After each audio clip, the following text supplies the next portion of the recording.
Cedo la palabra a Juan Carlos Monedero.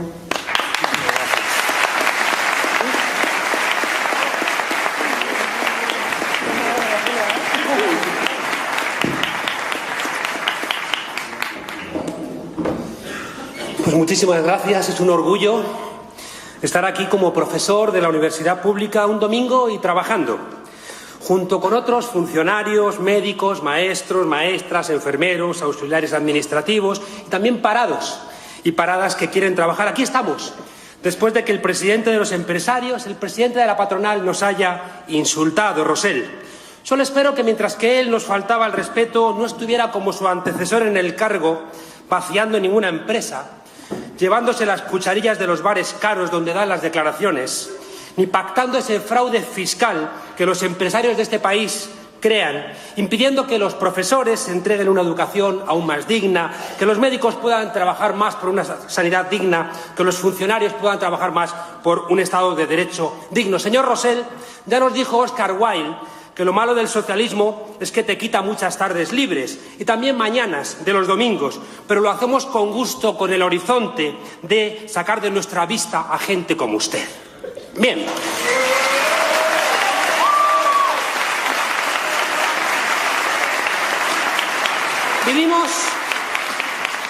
Vivimos en un momento donde los canallas están envalentonados y la gente decente está perpleja. Los narcos, como dice un escritor, ya se visten de narcos. La derecha vuelve a la peineta y la mantilla y también al Vaticano. Y la patronal parece que quiere volver al pistolerismo de comienzos del siglo pasado. Eso sí, mientras tanto, el presidente del gobierno dice que está muy cansado, seguramente como todos los registradores de la propiedad. Parte de este escenario tiene que ver con que nos han robado las palabras que construyen la historia. Las palabras que construyen la rabia anticipada de los que se enfadaron antes que nosotros. Las palabras que construyen los diccionarios que, cuando están en sus manos, vuelven a convertirse en las cárceles de sus prejuicios.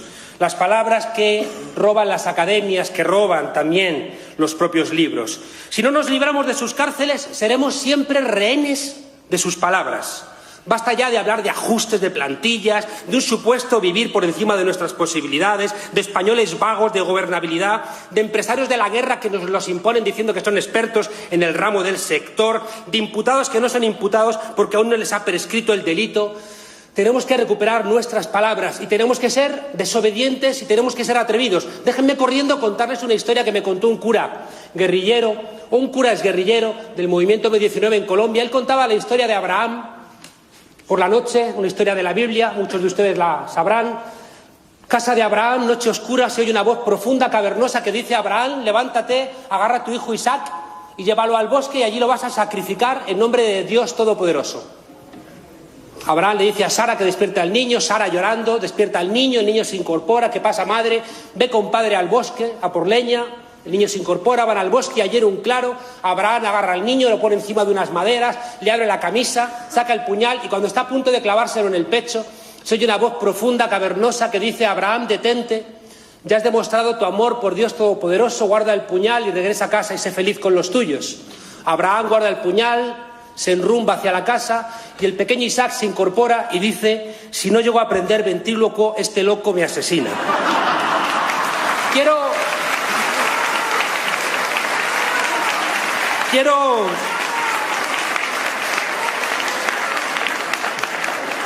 Quiero contarles esta historia porque si uno cree a los supuestos detentadores de la verdad, está jodido.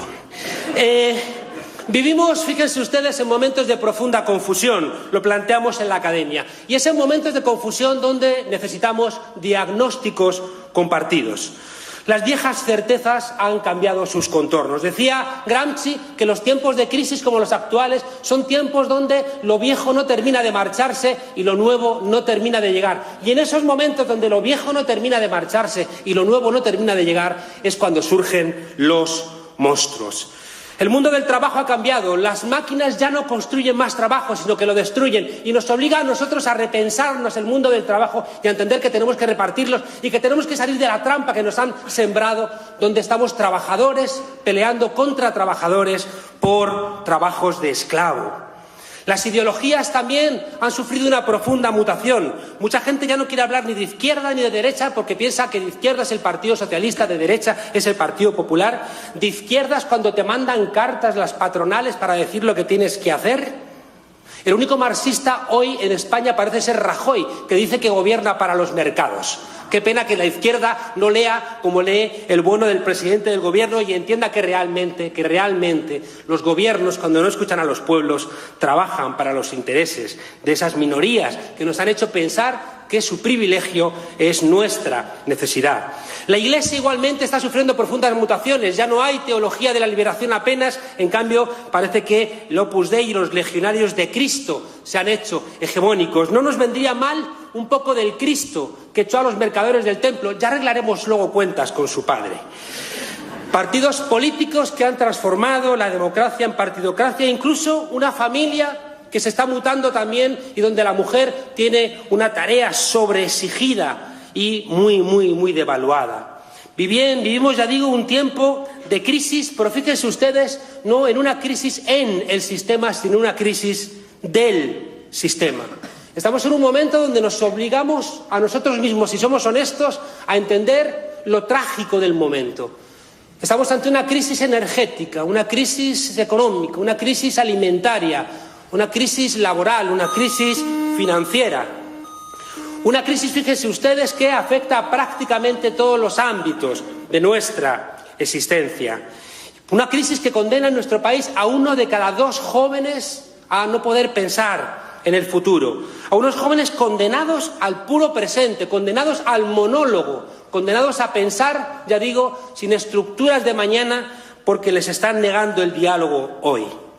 Es muy importante también, y creo que el Frente Cívico tiene una obligación al respecto, a entender que hay una parte de nuestros problemas que compartimos con el resto de Europa, pero que hay una parte de los problemas que son estrictamente nuestros. Tenemos todos los problemas que afectan al resto de nuestro entorno, pero tenemos problemas específicos de nuestra peculiar historia. Tenemos los problemas, ya digo, de la construcción de la Unión Europea, del modelo económico que hace que siempre alguien pague el bienestar de los otros, pero fíjense ustedes también, si uno mira hacia nuestro pasado, uno no deja de pensar, ayer lo pensaba, hipócrita Alemania, que se encargó de construir nuestra peculiar transición, que se encargó de construir a una buena parte de los políticos de nuestro país y hoy dice que nuestro país no es fiable. La misma Alemania que se encargó de frenar los elementos más virtuosos de la lucha popular en este país, en los estertores del franquismo, esa misma Alemania que frenó esos impulsos es la que hoy se permite el lujo de regañarnos. Durante el movimiento 15M, el movimiento de los indignados, este país se indignó porque Stefan Hessel, un luchador de la resistencia, nos lo dijo. Y nuestros republicanos que lucharon contra el fascismo, porque esa gente joven no tuvo noticia de que fueron republicanos españoles los primeros que entraron con la columna Leclerc a liberar París del fascismo. ¿Por qué?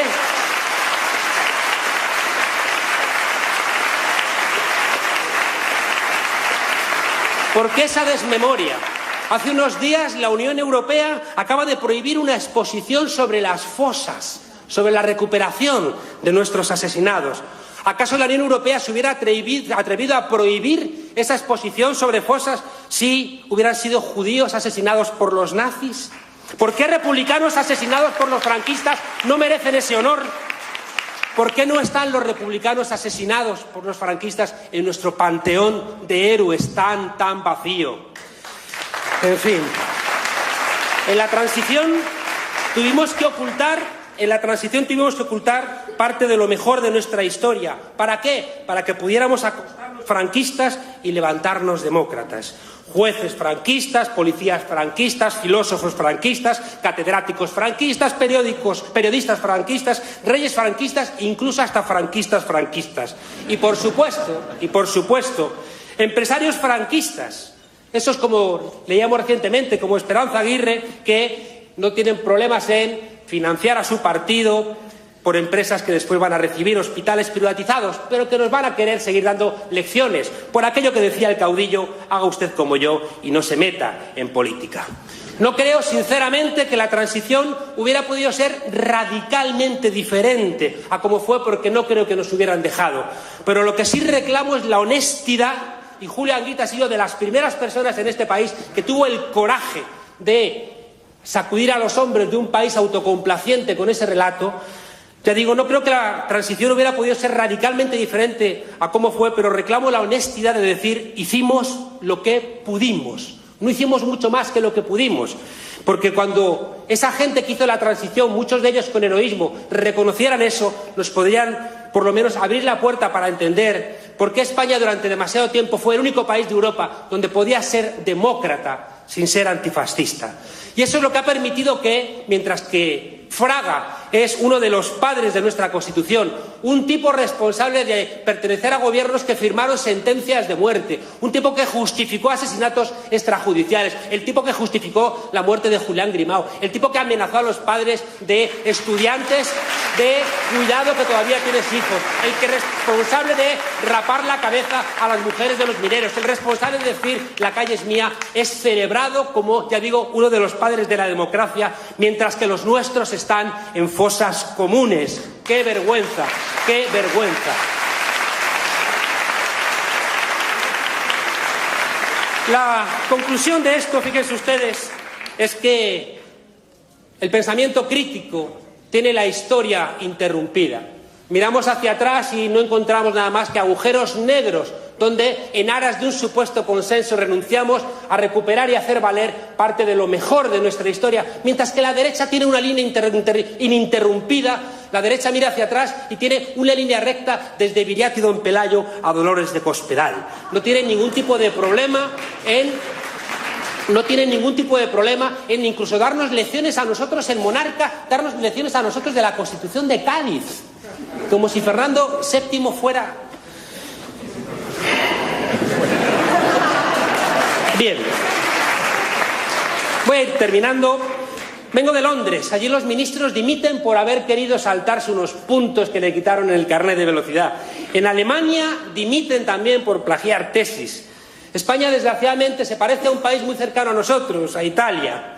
Compartimos con Italia dos cosas, ya lo dijo Costa: oligarquía y caciquismo. Aquí se llama, allí se llaman mafias territoriales, y allí es el Vaticano, aquí es una iglesia que nos enseña la resignación. Fíjense ustedes que tenemos que liberarnos de esas mafias territoriales, tenemos que repensarnos como Estado, tenemos que repensarnos como pueblos corresponsables y tenemos que liberarnos, ya digo, de esa tutela, de esa monarquía nacional católica que nos convierte en súbditos y no nos deja terminar de atrevernos a pensar por nosotros mismos. Fíjense que en estas equiparaciones con Italia, una parte de la izquierda que es leída por nuestro país como tal izquierda, pues hace que, por ejemplo, uno de sus principales referentes, que es Felipe González, trabaje para la persona más rica del mundo, para Carlos Slim. El responsable del socialismo en España, teórico, ideológico, es una persona que trabaja para un millonario en el país, en el continente más desigual de la Tierra. O después la Fundación Ideas no tiene problemas en escribir libros de corrupción, inventándose después otro tipo de personas. O eso que me consta que muchos votantes del Partido Socialista llevan con mucho dolor, esa puerta giratoria constante que en el Partido Socialista funciona entre el alto gobierno y las grandes empresas. Somos un país que dificulta el cambio. Somos un país al cual todavía le huelen mucho los pies a franquismo. Seguimos siendo un país individualista y clientelar, que tenemos dificultades para comprender lo abstracto de las leyes. Somos un país, lo acabamos de ver con las chirigotas, somos un país irreverente con el poder, pero luego al final terminamos siendo obedientes con el poder. Somos un país también resignado por culpa de esa presencia de la Iglesia. A veces nos da más pánico ver un contenedor ardiendo que ver cómo la policía con una bala de goma mata a un muchacho o cómo alguien salta por la ventana quitándose la vida.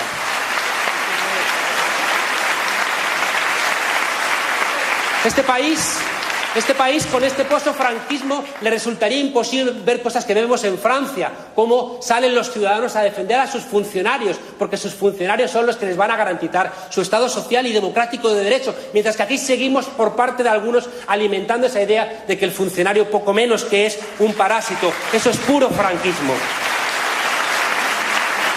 Pero también, y por eso estamos aquí, pero también hay una España despierta, indignada, con ideas, perpleja pero honesta, que ha comprendido de los errores del pasado y que, como ayer decía un poeta, quiere arrancar de las misteriosas manos de la muerte a la democracia.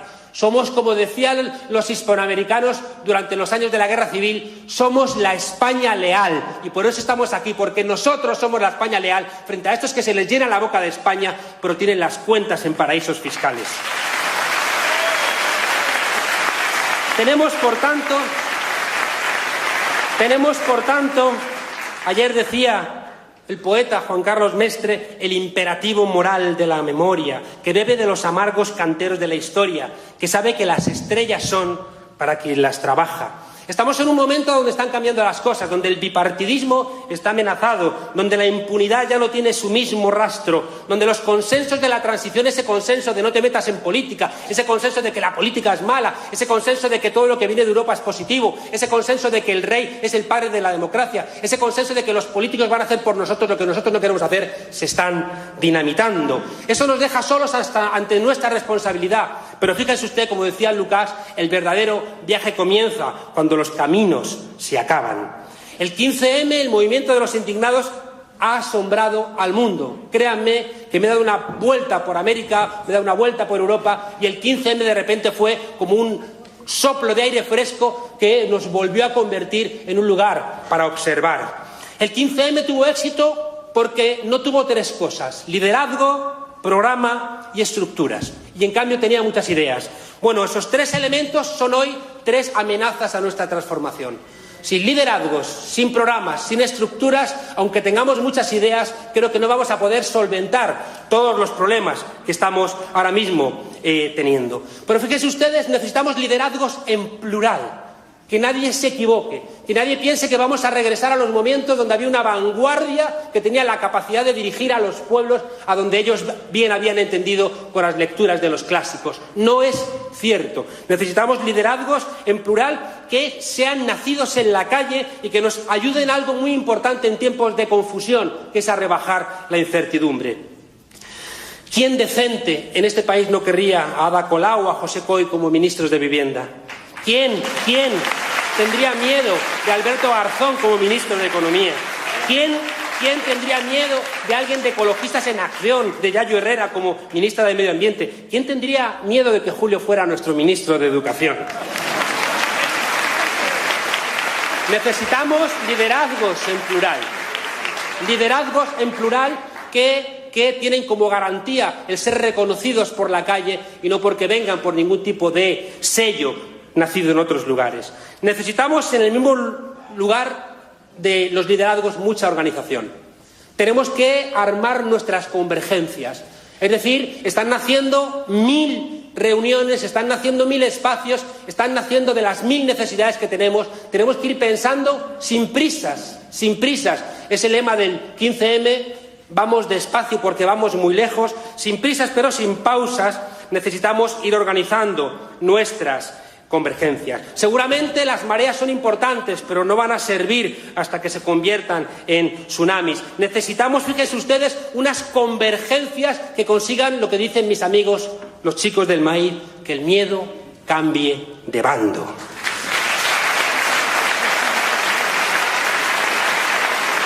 Y por último, para terminar, necesitamos muchas ideas.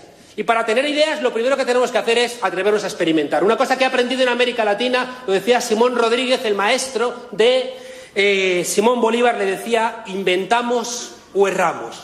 Estamos en un momento histórico donde se están cerrando muchas puertas, donde se están cerrando muchos caminos, y para empezar el viaje tenemos que atrevernos a inventar. Contaba mi maestro, Jesús Ibáñez, la historia de un monje zen que había dedicado toda su vida a enseñar a su discípulo a diferenciar entre lo que era verdad y lo que era mentira. Y llega el día de la última enseñanza y lo manda al salón de los pasos perdidos, le pone una vara de almendro en la cabeza y le dice: si me dices que esta vara es verdadera, te daré con ella en la cabeza. Si me dices que esta vara es falsa, te daré con ella en la cabeza. Y si me dices nada, es decir, si guardas silencio, te daré con ella en la cabeza. La única solución es que le quites la vara al maestro y le digas: ¿y si te doy yo a ti ahora con ella en la cabeza? Decía Jesús Ibáñez que cuando algo es necesario e imposible hay que inventar una nueva dimensión.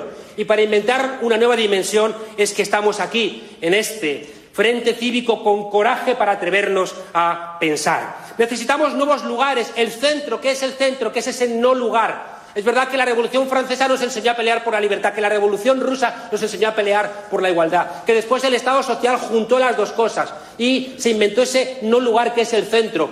O alguien decía, nunca vamos a ver a nadie delante de un pelotón de fusilamiento gritando antes de que lo ejecuten, ¡viva el centro! Porque por ser de centro nadie te va a ejecutar. Tenemos que atrevernos a salir de esa trampa del centro y atrevernos a recuperar los espacios de las ideas.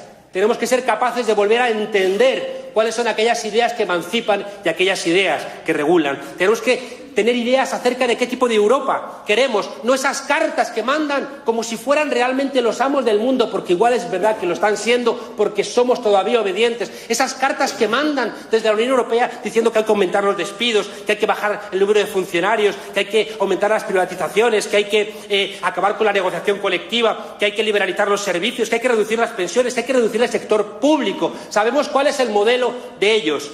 ¿Nos atrevemos a tener el nuestro propio? Y fíjese, lo último, necesitamos ser corresponsables. Si alguien está esperando que del Frente Cívico o de cualquier otro tipo de organización salga una nueva red clientelar, olvídense.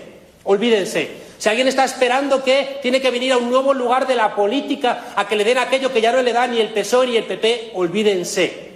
Estaba hace 3 días con la gente de Syriza en Londres. Ellos decían que tuvieron el coraje de decirle a la gente: no somos el sucedáneo de los viejos partidos a los cuales queréis apoyar porque os daban cierto bienestar, desentendiéndoos de cómo le iba al resto del mundo, y que como ahora os han fallado queréis un sustituto. No somos ningún tipo de sustituto, somos vosotros mismos, y si no estáis dispuestos a que nosotros y vosotros seamos lo mismo, no vengáis aquí, entregaros a otros frescos claustros de la vieja política, porque aquí hace falta mucho más coraje. Nadie puede tomar decisiones por nosotros. Nadie puede tomar decisiones por nosotros. Ustedes se dirán, mucha tarea, ¿verdad? Pues sí. Ayer decía un poeta que ni la risa ni las lágrimas nos puedan volver mediocres. Por América Latina siempre en mis charlas termino contando una historia de un brasileño, de Betinho. El bosque arde, todos los animales huyen despavoridos, el fiero león, el rinoceronte, el hipopótamo, y de pronto el pequeño colibrí se para, se frena, va al río, toma una gota de agua con su pico y va hacia las llamas. Y los demás animales, avergonzados, le dicen: ¿a dónde vas, loco? ¿Qué crees, que vas a apagar el fuego tú solo? Y el pequeño colibrí dice: yo voy a hacer mi parte. Ojalá,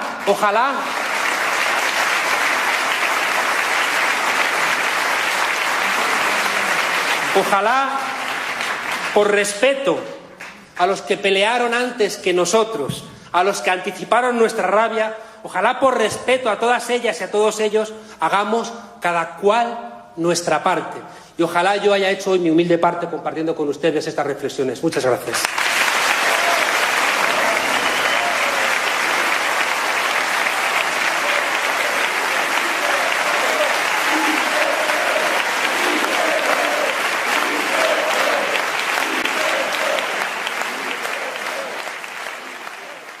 La historia.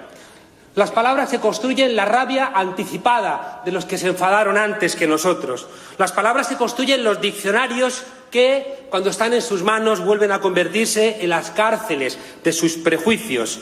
Las palabras que roban las academias, que roban también los propios libros. Si no nos libramos de sus cárceles, seremos siempre rehenes de sus palabras. Basta ya de hablar de ajustes de plantillas, de un supuesto vivir por encima de nuestras posibilidades, de españoles vagos de gobernabilidad, de empresarios de la guerra que nos los imponen diciendo que son expertos en el ramo del sector, de imputados que no son imputados porque aún no les ha prescrito el delito. Tenemos que recuperar el respeto. No estuviera como su antecesor en el cargo, vaciando ninguna empresa, llevándose las cucharillas de los bares caros donde dan las declaraciones, ni pactando ese fraude fiscal que los empresarios de este país crean, impidiendo que los profesores entreguen una educación aún más digna, que los médicos puedan trabajar más por una sanidad digna, que los funcionarios puedan trabajar más por un Estado de Derecho digno. Señor Rosell, ya nos dijo Oscar Wilde que lo malo del socialismo es que te quita muchas tardes libres y también mañanas de los domingos, pero lo hacemos con gusto, con el horizonte de sacar de nuestra vista a gente como usted. Bien. Cedo la palabra a Juan Carlos Monedero.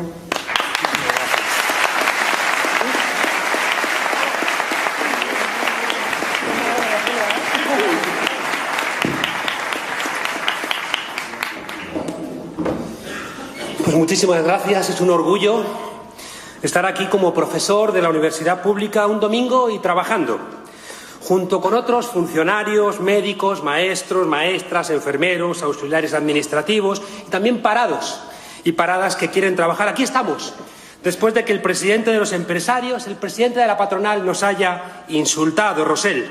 Solo espero que mientras que él nos faltaba nuestras palabras y tenemos que ser desobedientes y tenemos que ser atrevidos. Déjenme corriendo contarles una historia que me contó un cura guerrillero o un cura exguerrillero del movimiento M19 en Colombia. Él contaba la historia de Abraham por la noche, una historia de la Biblia, muchos de ustedes la sabrán.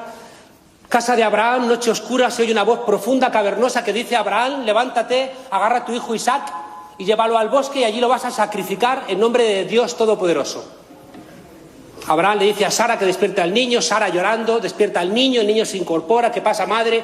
Ve con padre al bosque, a por leña, el niño se incorpora, van al bosque, ayer un claro, Abraham agarra al niño, lo pone encima de unas maderas, le abre la camisa.